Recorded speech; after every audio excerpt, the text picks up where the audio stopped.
takes pleasure in attracting a stellar list of speakers that address today's most relevant issues. The club's place as a refuge for rich discussion and networking has never wavered after 123 seasons. We are dedicated to encouraging debate on the issues that matter to this city, this province, and this country.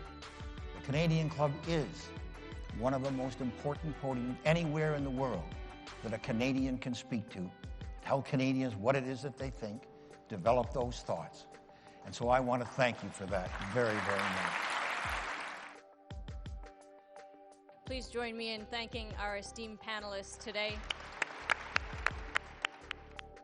Through our programs and events, including our youth and young leaders programs, our diversity partnerships, our joint events, and our media and social media opportunities, we offer you access to dynamic political, social, and business figures from abroad and right here at home. The platform from which the eloquence of Canada has flowed all of that time, whether it be business, education, politics, sports, arts, and culture. If someone wants to say something to Canadians about this country and about the future of this country, this is the venue you choose.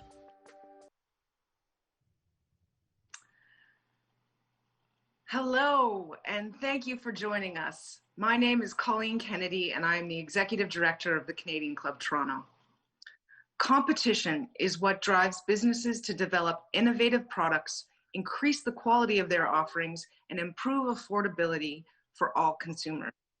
Today, we are lucky to be joined by Canada's Competition Commissioner, Matthew Boswell, who will discuss the need for a strong focus on competition and how that can play a strategic role in Canada's post-pandemic economic recovery. It's an important conversation for Canada, and we are thrilled that the Commissioner has chosen our stage to deliver it. Just before we dive into today's topic, here's some information about how to participate with us.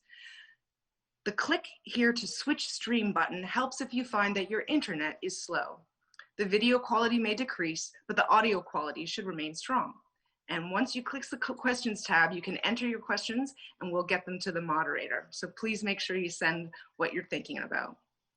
The Canadian Club is a nonprofit, and we have been gathering people together for over 124 years now. It is because of our sponsors that we can continue to do that. We are grateful for today's event sponsor, Waste Connections of Canada, for their support of today's important discussion. And now to introduce today's speaker. Matthew Boswell was appointed Canada's Commissioner of Competition in March of 2019 for a 5-year term, having previously served in other roles at the Bureau since 2011. Prior to joining the Competition Bureau, Mr. Boswell worked for the Ontario Securities Commission and served as Assistant Crown Attorney in Toronto. After his remarks, the Commissioner will be joined in conversation by Christine Dobby, reporter for the Globe and Mail. We're so glad that she could join us for a great conversation as well. But one of the club's traditions that has not changed, whether we're live or virtual, is the toast we make to our country. Usually done in person with the raising of a glass, today we could make a nod or raise a glass towards the screen and toast Canada. To Canada. Canada. Commissioner, Matthew, I'll now turn the Canadian Club podium over to you. Thank you, Colleen. Good afternoon, everyone. And thank you to the Canadian Club for inviting me to speak with you today. I'd like to take this opportunity to discuss the role of competition in Canada and why it matters more than ever as we work to recover from the economic consequences of the ongoing pandemic and aim to build a stronger, more resilient Canadian economy. Let me start by briefly outlining why competition is so important in our economy. It is the force that drives us to do better. It rewards innovation and penalizes complacency. And it drives businesses to develop newer, better, and more affordable products. There is no motivator quite like competition. And often we are inspired to realize our full potential only when others push us to reach it. Study after study has shown the power of competition to drive productivity and performance in the marketplace. Competition boosts investment in new technologies, allowing businesses to displace entrenched incumbents or even create entirely new markets. Competition not only lights a fire under business, but under the economy as a whole. As firms learn to compete in their own backyard, they are better prepared for the global challengers that await them outside our borders. Canada is and will always be a key participant in the global economy, and we must focus on what drives our competitiveness abroad. Ultimately, all Canadians benefit when competition makes our economy more productive and resilient. Individuals and firms alike enjoy lower prices, more choice, and better quality products and services when there is healthy competition. So we know that competition fuels innovation and growth. And so in the midst of the current global pandemic, we must ask ourselves the question, how does competition fit into Canada's economic recovery? I would start with the importance of staying the course on Canada's commitment to its competition laws.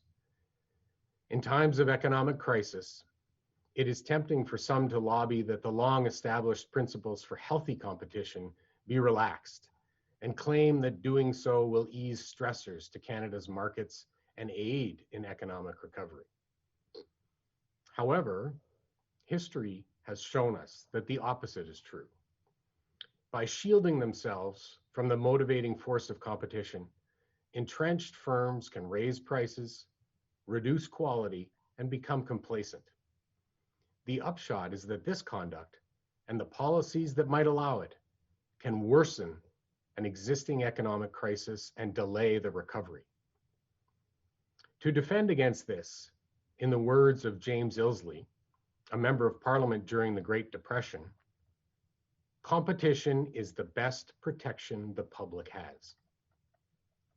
Unfortunately, crises can also be prime opportunities for firms to consolidate market power and engage in anti-competitive activity, whether through the acquisition of weakened competitors or cartel conduct to control the price and supply of goods and services. To protect competition, both through and beyond the current crisis, we must turn our attention to the core of Canada's economy, small and medium-sized businesses. Businesses with fewer than 100 employees account for over 40% of Canada's private sector employment. And over 99% of firms in Canada have under 250 employees. These firms are the engine that drive competition in much of Canada's economy. Through their entry and expansion, they challenge established incumbents and disrupt entire industries. They are the true bedrock of the Canadian economy. Sadly, it is these small and medium-sized businesses that have been hardest hit by the current crisis. Analysis by the Royal Bank of Canada shows that this year, smaller firms have recorded almost twice as many job losses as their larger counterparts, with women and youth suffering disproportionately. If Canada's small and medium-sized businesses are hollowed out, we lose out on vital economic activity today and a more dynamic economy tomorrow. It is an unfortunate reality, but we will see more businesses exiting the market in the coming months, which will increase industry concentration in Canada. Canada's competition laws will help protect the investments made by governments to support our economy by preserving the competitive intensity of marketplaces across the country. While governments provide financial assistance to help vulnerable firms to weather the crisis and continue to compete, Canada's competition laws ensure that firms can't use this crisis to insulate themselves from competition. The Bureau will remain vigilant against such attempts. Taken together, stimulus and a commitment to competition can be a powerful combination for seeing Canada through this volatile period. In the midst of such volatility, it is understandable that Canadians are focused primarily on the day-to-day, making ends meet and ensuring that their families are healthy and secure in the coming months. But we should also not lose sight of what Canada can be after COVID-19. The decisions we make today will position us well for a stronger economy and a more prosperous future. I believe that the key to that future is in taking action in three vital areas. First, safeguarding competition in an era of global digital giants is paramount. Network effects and economies of scope and scale have created an environment where digital markets can tip toward high levels of concentration and give firms unprecedented economic power. In the absence of scrutiny and principled enforcement from competition authorities to address abuses of market power, these companies can take on the role of anti-competitive gatekeepers, deciding who gets to compete and potentially forcing new and innovative firms out of the market. It is the responsibility of the Competition Bureau to enforce Canada's competition law and ensure these players compete fairly on the merits of their offerings. We must preserve a path forward for new entrants so they can scale up and challenge even those firms who we may have called disruptors themselves in their infancy. My foremost priority as Commissioner of Competition is to ensure that the Bureau has the tools and resources it needs to safeguard competition in the digital age. Second, a strong telecommunications infrastructure underpinned by vigorous competition is foundational to Canada's future success in a digital world. Investment in internet infrastructure is critical in Canada, and the pandemic has only increased the urgency. Firms of all sizes have had to rapidly shift their business models to support online offerings.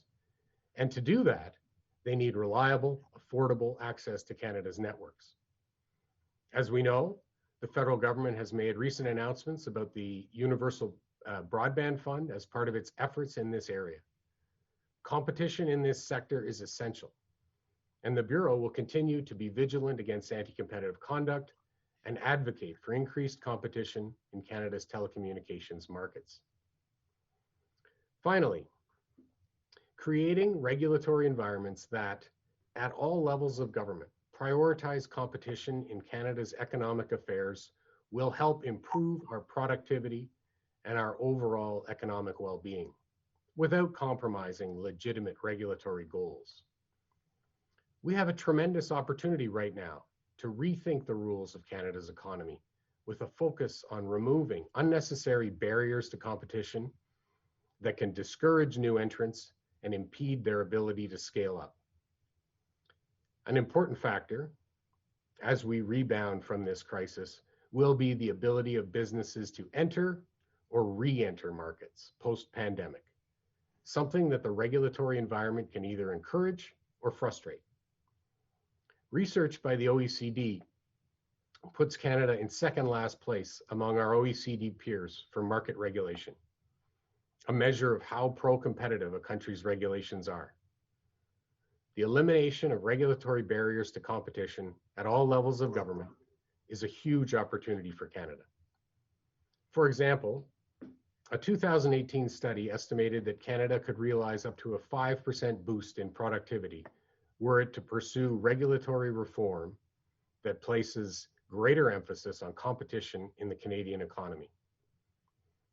Just like a firm facing increasing competition, I believe we have yet to explore our full competitive potential as a country, but we are working hard to change that.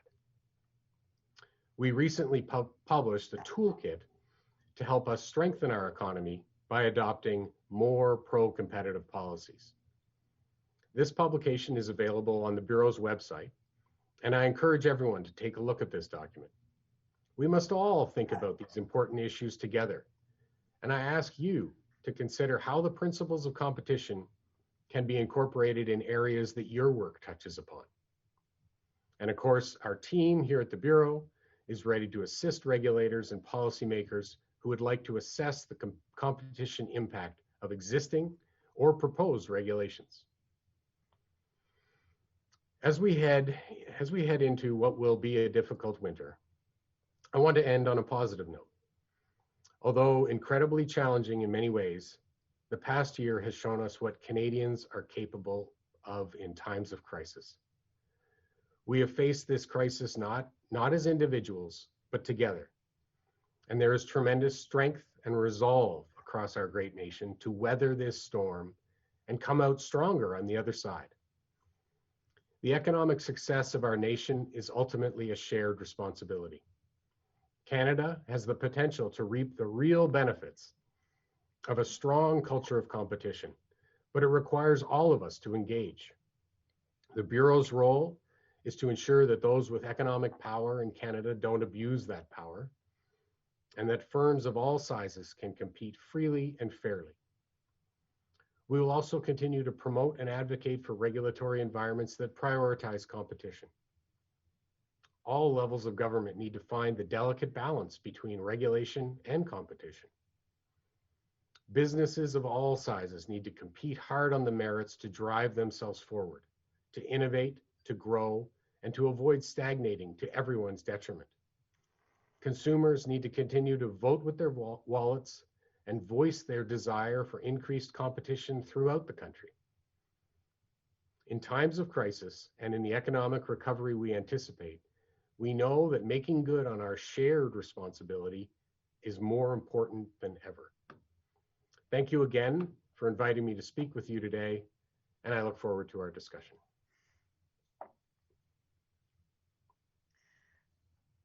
Good afternoon. It's great to be here, and it's wonderful to have the chance to speak with you, Commissioner. Hi. I wanted to pick up on your argument that we have an opportunity to come out of this crisis stronger. So it's coming up on 2 years since you started your 5-year term as Commissioner. And I know you've spoken about this issue in the past about regulatory barriers to competition and how those are really holding back productivity and innovation in Canada. When you look at that landscape in Canada, particularly at this time amidst the COVID crisis, what do you see as potential areas where regulation or barriers could be rethought and we could actually see more competition? Well, I think, thanks, Christine, and it's a pleasure to be here with you. I think that the whole spectrum of regulations and policies in Canada are ripe for reconsideration, are ripe for analysis by governments at all levels, as I say, from municipal, provincial, federal, territorial governments. There are opportunities throughout. As I referenced in the speech, there's an OECD, Organization for Economic Cooperation and Development, indicator called the Product Market Regulation Indicator that's done every 10 years. And this effectively looks at various sectors in the economy and then horizontal regulations throughout the economy at different levels, and sort of ranks member states based on those indicators. And Canada in 2018 was ranked 33rd out of 34 countries for product market regulation. So that suggests that throughout the economy, there are tremendous opportunities to allow competition to flourish. I should say that if you look back in time, which is one of the benefits of every 10 years, these studies being conducted, in 1998, Canada was 10th out of OECD members. By 2008, we had dropped, I think, to 18th out of 34 countries, and now we dropped to 33rd out of 34 countries. So I wouldn't point to one specific area, although the Bureau has advocated for pro-competitive policies in many areas across the country. We've recently advocated in Ontario and British Columbia for more pro-competitive liquor control policies. We've advocated to municipal governments about things as small, and I don't mean that in a bad way, but as the regulation of food trucks and how those regulations can impact competition at that level. We've advocated for ride-sharing services in different municipalities, and we've of course advocate at the federal level frequently to, for example, the CRTC on competition issues in telecom. Great. So you mentioned the Bureau has this toolkit that you prepared for policymakers when they're considering, basically to urge them to consider competition in making decisions. What kind of response are you getting to that? Is this message getting through, do you think? So it's relatively early days. We put the toolkit out in the summer, and we sent it to over 4,000 government policy makers and regulators across the country. From our ongoing work over the last decades, we have great contacts with regulators, and we've seen pickup on the toolkit. We've had requests to do trial runs using the toolkit with the advice of Bureau specialists. So we're very hopeful that it will get a significant pickup, especially as we go into an economic recovery. In certain sectors, people are focused obviously on the pandemic right now. But as we move forward and start to work our way back to a more normal world, if we can call it that, we're really optimistic that this will be taken up across the country, and we're here ready to help, obviously to the extent our resources allow. But this is something we very much believe in at the Bureau. Yeah, as you say, there's so much focus obviously on dealing with the immediate effects of the pandemic, but I guess there's an argument to be made, as you say, that this is, considering the effects of competition, is more urgent than ever. And there's really an opportunity there, as you say. You also talked about safeguarding competition in the era of the digital giants. We've seen a lot of international activity recently when it comes to regulating big tech. Facebook, Google, Apple, Amazon. Here in Canada, the Bureau said in the summer that it's investigating Amazon for potential abuse of dominance. You've also, in the past, the Bureau has investigated Apple and Google and Facebook, I believe.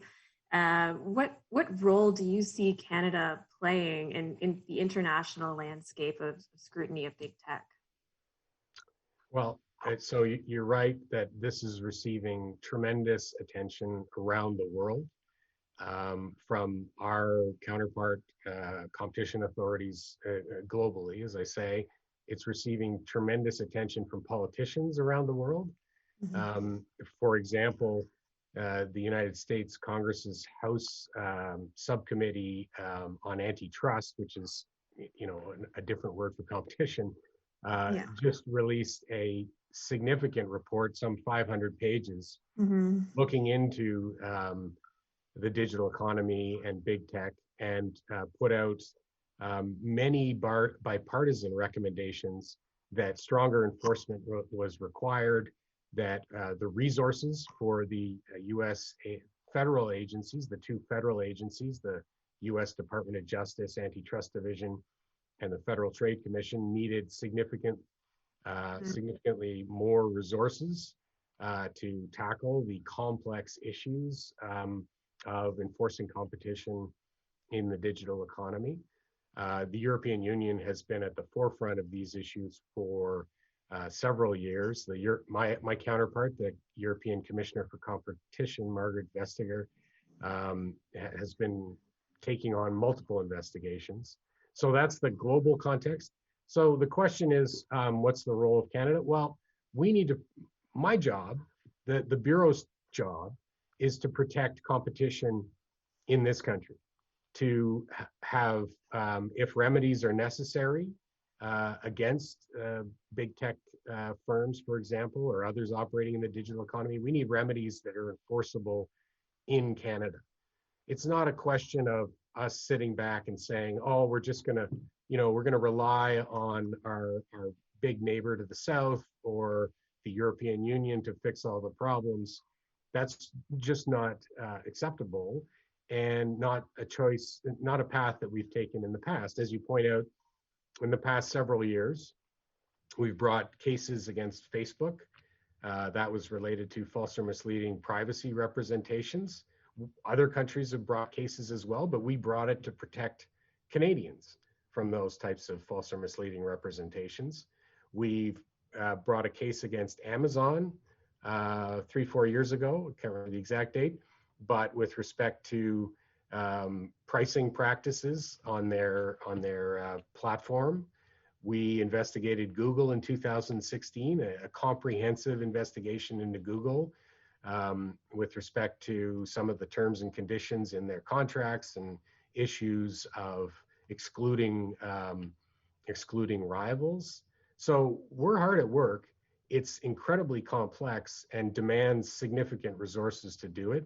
So we need to stay on the job. We need to make sure that we have the tools so that we're able to do it effectively. Yeah, I want to ask you about the tools that Canada does have on this front. The maximum administrative fine for abuse of dominance is $10 million. And we did see in the Facebook settlement that you referenced in connection with the Cambridge Analytica scandal that they agreed to pay a $9 million fine.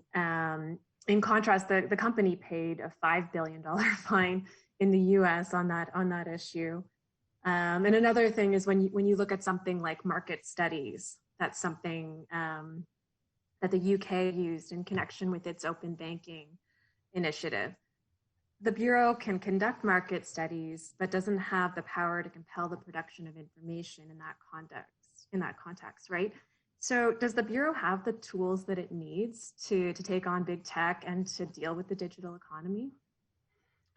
I think that, if you look at the tools that our counterparts have, very important tools, particularly in the digital economy, such as the market study power and the power to obtain the evidence that we need to properly examine something, an evidence-based examination of a particular market in the country, with a view to potentially making recommendations on how that market, if it's not working properly, how it could be fixed.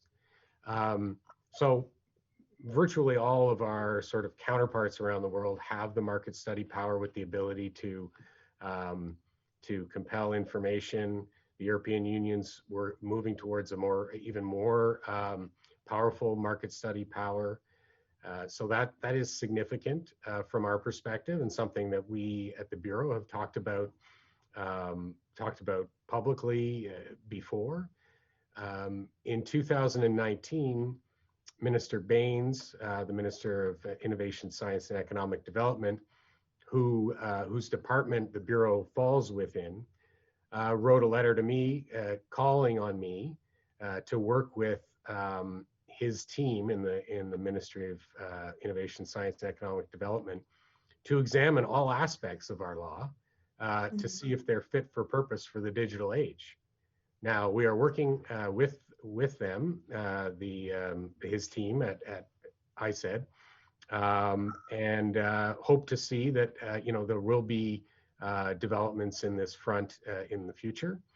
I think you also pointed out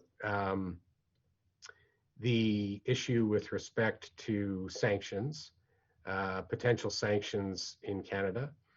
And I think that's clearly an issue that was underscored or highlighted by the Facebook resolution. Now, to be fair, the Ftc settlement with Facebook was broader than the Bureau case, because the FTC, the Federal Trade Commission of the United States, has enforcement powers over privacy specifically. So more like the Office of the Privacy Commissioner in Canada, but also over false or misleading consumer representations. So it was broader. They had eight things, but they did obtain a $5 billion fine. And our max administrative monetary penalty, financial penalty for the conduct we were looking at, is $10 million. And we reached a resolution for a $9 million penalty, and Facebook also paid $500,000 for our investigative costs. Right, so a good outcome considering what the framework that you had to work within. Certainly, and some people might criticize and say, well, why didn't you go for 10 million? Well, if, given our resources, we also have to be pragmatic, and we have to acknowledge when companies do the right thing, for lack of a better term, and resolve the problematic conduct through a settlement with the Bureau. So yeah, I think in the bigger picture, it was a success from a Canadian perspective, taking into account the parameters. I can only administer and enforce the Competition Act as it's laid out by Parliament. You've mentioned resources a couple of times. That was something that came up in the U.S. congressional report. And when you look at all of your priorities, you're looking at investigating Amazon and keeping up tabs, presumably, on the other large digital companies. You've said you're proactively monitoring the digital economy in Canada. Something else that you're looking at doing is keeping tabs on the potential for bid rigging or colluding on contract bidding, as we start to see stimulus spending on large infrastructure projects come along. The Bureau had a budget of about $54 million last year. Do you have enough resources to do this work? So the reality, Christine, is that our budget that's provided by the government, a portion of our budget is based on fees we receive for merger review, but the remainder is received from the government, from the center of the government. And the reality is that budget has remained flat in real terms. It's actually declined in real terms. It's remained flat for 10 years. And the number of employees we have today is fewer than we had 20 years ago. So those are just the numbers. And then one has to consider the complexity of the investigations that we're undertaking now compared to 10, 20 years ago, and take into account as well the explosion in data in the world, in all aspects of life. But in our world, it means that we are often struggling to work through, review, forensically examine millions of pages of electronic records and other data. And in fact, the amount of data that we obtain every year has gone up something like 22 times in just the last 4 or 5 years. So we have the sort of the digital realities and of the amount of data. We have the digital realities of the complexity of examining these issues, like algorithms and those types of things, the opacity of digital markets, the need for different skill sets within the Bureau, for example, data scientists. So all those things are what we're struggling with every day. We're taking, the steps that we can take. We've put as our 4-year vision to be a world-leading competition agency in terms of all things we do in the digital economy. And that is also sort of focused internally on getting our staff the tools they need, the training they need to tackle these complex cases. And in that regard, we brought in a chief digital enforcement officer, George McDonald, who was with IBM before coming to the Bureau, who's doing great work inside the Bureau on getting new forensic investigative tools, encouraging a digital strategy, digital by design. But it's, we have a lot of work to do here to stay on top of this. And just on that issue, the sort of the proactive monitoring that you've been doing, I know this is something that you talked about in terms of the digital economy. And I understand that the Bureau has essentially sort of had to reshuffle around some resources to make that happen. I wonder if you could talk about some of the steps that you take to actually proactively look for problems or potential enforcement issues. Yeah. So proactive enforcement is a area of focus. It's a priority. It's something that I believe in to my very core. As you may have heard from the introduction, I have sort of an enforcement background throughout my life in different contexts. And I believe fundamentally that we need to unearth problems in the market as quickly as we can, and take steps to address those problems as quickly as we can. So we're doing things on many different fronts to get more proactive. Always, of course, with the caveat within our resource envelope. And as I say, there are reasons for this, particularly in the digital economy. They're fast-moving markets. If we're not fast, and by the time we figure something out, it's too late. The market's moved on, there's a new problem. So we need to get faster all the time and to be on top of these things. We need to use all the tools in our toolbox. That is why I've put, and our team here has agreed to a strategic vision that includes us using injunctions more frequently to stop what we see as harmful conduct while we finalize the investigation. And we've done that twice in the last 6 months in the deceptive marketing practices world, where we got an injunction against FlightHub and FlightHub.com and JustFly.com, and also against a company called NouveauCare for false and misleading healthcare claims. But so in terms of the proactive enforcement, in terms of mergers, we had a merger notification unit. We've expanded that to be, we now call it the Merger Intelligence and Notification Unit, to look for mergers that fall under our threshold for mandatory notification, to look for mergers that fall under that threshold that could be problematic, that could be resulting in a substantial lessening of competition in Canada. We've recently moved another resource from one part of the Bureau to that team to amp that up, especially as we think more mergers will fall under the notifiable threshold as a result of the pandemic and their annual revenues dropping.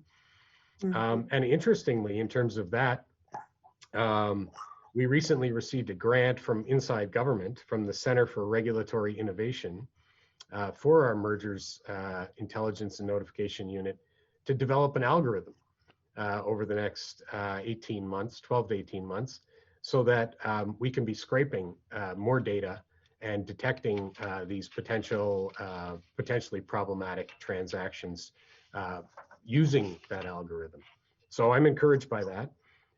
In terms of more proactive, we issued in September 2019, as you may know, we issued what we call our digital enforcement call out, where we had an issues paper explaining to the Canadian public, here are the issues in the digital economy, here are the issues that may result in markets tipping to, for example, one winner to control the whole market. And we explained how that might work, but then we also went on to explain, well, and there might also be anti-competitive strategies and specific tactics used by digital companies to get the whole market, to exclude others, to prevent entry. So that was a proactive step we took. We're also working hard with one of our public procurement partners to develop digital screens for bid rigging. That is where you can input the data received on a call for bids or tenders from various parties, run that through an algorithm, and the algorithm will flag what is potentially problematic conduct. That's not to say that this algorithm will be like, yes, there was for sure bid rigging, But it will help us, and it will help the public procurement community across Canada to analyze their procurement and see if there are things that maybe need a little bit more examination, lifting up some rocks and seeing what actually was going on. So that's very exciting proactive enforcement. We're also building an intelligence unit in our monopolistic practices. That's our enforcement group that looks at, for lack of a better term, for big companies behaving badly, to once again to detect problematic conduct earlier, to analyze our complaint data, just generally to be more on top of what's going on in the marketplace. So it is a huge focus. It's a huge focus of mine and of our team here, and we're already seeing it pay benefits. We've detected non-notifiable mergers that required a further look by the Bureau because of some of the competition issues at play, and we expect to continue doing that in the days, weeks, and months ahead. That's interesting. Has it changed people's behavior at all? Have you had any parties sort of come forward proactively, knowing that you're taking a closer look at these things? Well, what I can say on that front is that there's been a fair bit of commentary in the competition bar about it. They've taken notice. Okay, so the lawyers are watching. So I guess maybe they're watching right now. Yeah. I have a few questions for you from the audience here. You've highlighted the challenges of dealing with massive amounts of data, given that the major tech firms can essentially swamp you with data intentionally. Do you see any solutions to that challenge? It's a very good question. It's something that we have dealt with on cases over the years.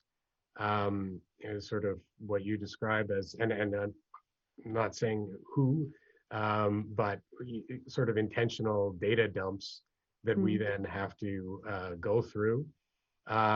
We obviously, it's not appropriate, but to be fair to companies as well, sometimes they're trying to be as inclusive as possible to our records production requests, and that may expand the scope a bit of what they provide. But we also need the tools, and we have them, and we're getting better tools to forensically examine the data so that we can separate out the relevant from the irrelevant more quickly, and using forensics, e-discovery tools, as opposed to relying on individual bureau competition law officers or paralegals to go through record by record. Yeah, I would think that technology could play an important role in that. I know that obviously law firms spend a lot on technology to automate some of those processes. Are you able to look at doing the same thing at the Bureau?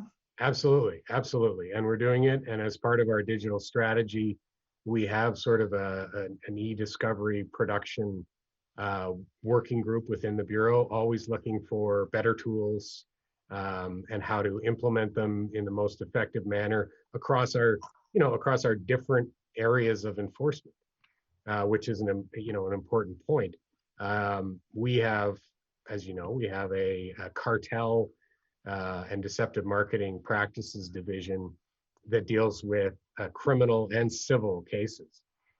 And so, when you're going through documents in a criminal case, those documents then have to be, if charges are laid, you have to do disclosure, and they need to be properly inventoried and detailed. And so there are different considerations in the criminal sphere in terms of how we might go through records we obtain on a search warrant, for example, and then in civil matters or in merger review. So it very much, we have tools. We're always looking for better tools and looking for the ability to acquire those tools.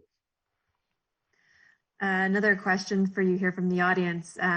Will the recently proposed changes tabled as part of the Digital Charter Implementation Act, will they change the Bureau's approach to enforcement related to representations regarding privacy and data collection? I don't believe so, in the sense that, well, it's a bill right now. So the bill as it stands maintains the Bureau's position as being able to investigate and enforce where necessary false or misleading representations with respect to privacy. That is, to promote your product, you're saying something about privacy, the privacy of your app or whatever that's not accurate or gives a general impression that's false or misleading. We'll still be able to do so, and that's obviously what we did with Facebook, in my view.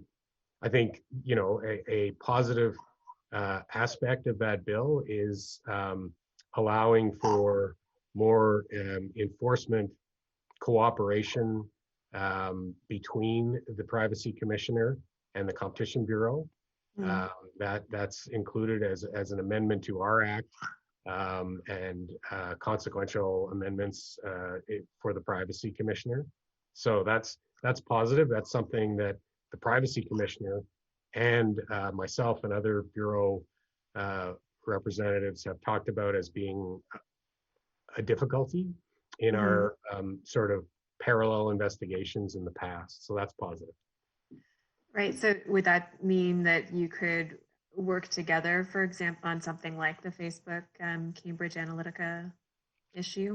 It gives us the ability to share confidential information more easily with safeguards in place, but to share that information when we both have investigations going, which, we're fortunate because in our international work, we can share information with our international partners. Cases, we can share information with domestic law enforcement agencies. This was kind of a particular issue that we're pleased to see the bill includes consideration of. That's interesting. There's a question here about recent political changes in the U.S. Obviously, this is still a bit of an ongoing situation, but I think we can get it. We have a pretty good sense of where it's heading. Do you think that those changes will help or hurt our competitive horizon?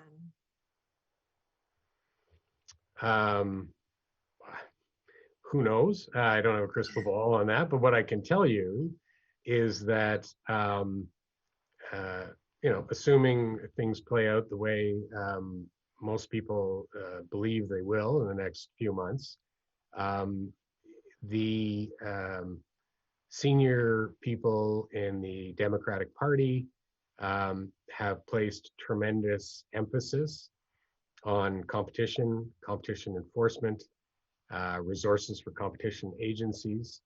Obviously, the House Subcommittee on Antitrust's report, the majority in that report are Democrats. There's a minority report as well by Republicans in the House on the House Committee. But as I said, even in that report, there was tons of bipartisan support for an increased focus on competition enforcement, perhaps even some stronger rules on mergers in the United States. Rules that, by the way, the merger review rules in the United States are already significantly stronger than the rules in Canada. And they're talking about making them stronger. So, and their sanctions are already stronger, and they're talking about making them stronger. So I would say that, with Democrats in power, we'll see a greater emphasis on competition policy and enforcement in the United States. We touched on this a bit before, but in the congressional report, there was some agreement that there had been some missed opportunities to scrutinize some of the acquisitions that happened along the way that allowed big tech to essentially to buy up smaller companies, shut them down. Is that, how can we address that on the Canadian startup scene here? Well, I think it goes to just the Bureau's ability to consider whether the acquisition is going to result in a substantial lessening or substantial prevention of competition. And a series of acquisitions of small potential competitors could be problematic. And it's, we need the ability to look at those transactions and consider this notion of the prevention of competition, which is a big issue around the world in debates about how to modify competition laws to be able to address these issues of prevention and other issues that are somewhat unique to the digital economy, like non-price effects in a free platform world. Right. So the issues are certainly challenging. Our team at the Bureau is, amazing team that's pivoted from the pandemic, working from home almost instantly, and kept driving ahead on tons of important work. So it's just important for me to take the opportunity to thank them and say how incredible it is for the public interest that we have this amazing team of dedicated public servants who live and breathe the importance of competition for our country. And they are on these issues. The Bureau is a leader in international dialogue on competition policy issues. And so just to go back to your question, I sort of wandered away there a bit, but the acquisition of potential competitors to prevent or kill that competitor, to shut down whatever work they're doing, big issue. We're paying attention to it. We're monitoring as much as we can. I can imagine that it might get even more complicated as we see a lot of companies in potential financial distress because of the pandemic. Absolutely, and that's an issue that we've talked about. I've talked about where what's commonly referred to in the competition law world as failing firm acquisitions, right? And where it's a competitor buying a competitor that's a failing firm or could be a failing firm. There's sort of a process that the Bureau has for examining that, and we have to do our work as quickly as we can in those situations because the firm may in fact be exiting the market. But what the point we've made on that is the long-term consequences of a competitor acquiring another competitor and thereby resulting in more market concentration are so significant that we can't relax our analytical rigor there. We got to do the work. We got to make sure that it's in fact a failing firm. We got to make sure there weren't better options in terms of the acquirer. And so, we're ready to do that. We've put communications out to the legal community about our willingness to do that. We need the information quickly.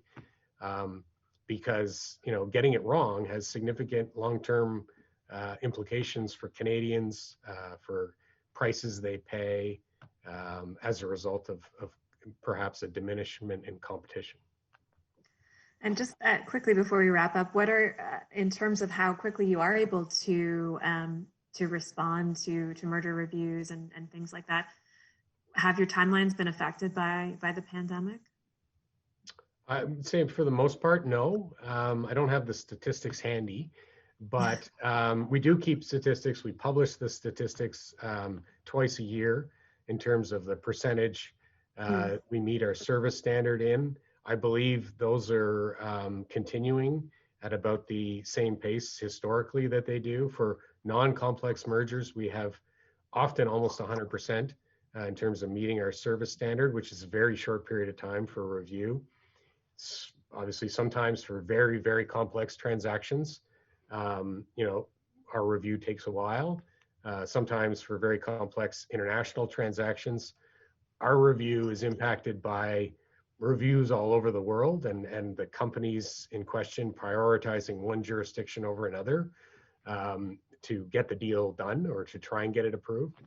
So, but to go back to my point about the team, it's been incredible how we've gone from, certainly with respect to merger reviews, our people are here and in Toronto, but we've gone from teams working together in the building to being dispersed all over the place, but continuing to meet our targets and to do incredible work in the public interest. Well, I want to thank you so much for your time. I'm sure I could ask questions for the next hour, but I really appreciate you taking the time to speak with me today. It's been great. And I think I'll just throw it back to Colleen. Thanks. Thank you so much, Christine. I really appreciate, and what a great conversation. I'm feeling competitive, or at least more knowledgeable about how important competition is for Canadian economic future. Commissioner Boswell, thank you for joining us today. We appreciate your time, your insights into Canada's economic recovery. I hope your calls are heard by consumers and business owners and governments across the country. So hopefully they're hearing you and your important message. Christine, thank you for your guidance of today's conversation. We love that you were here with us and your great insights and probing Matthew a little bit further. So thank you. And for all of you that have joined us today, thank you for engaging us online. We hope that perhaps you might join us for our upcoming events. Tomorrow, Thursday, the 26th, we'll host the Honourable Peter Bethlen-Falvey, Ontario's Treasurer Board President and Minister responsible for digital and data transformation. So hopefully he was listening today as well. And on Tuesday, December 1st, we'll host a panel of merger and acquisition experts for discussion on who's doing deals in Canada and what's driving the trends and the horizon for 2021. So also timely for our conversation today. So hopefully you'll join us then. I want to take time to thank Waste Connections of Canada again for sponsoring today's event. And I want to thank our AV supplier, Van Valkenburg Communications and LiveMeeting.ca for making it possible for us to come together virtually today. Guests, thank you for joining us. Please stay healthy and safe. Thank you. Thanks.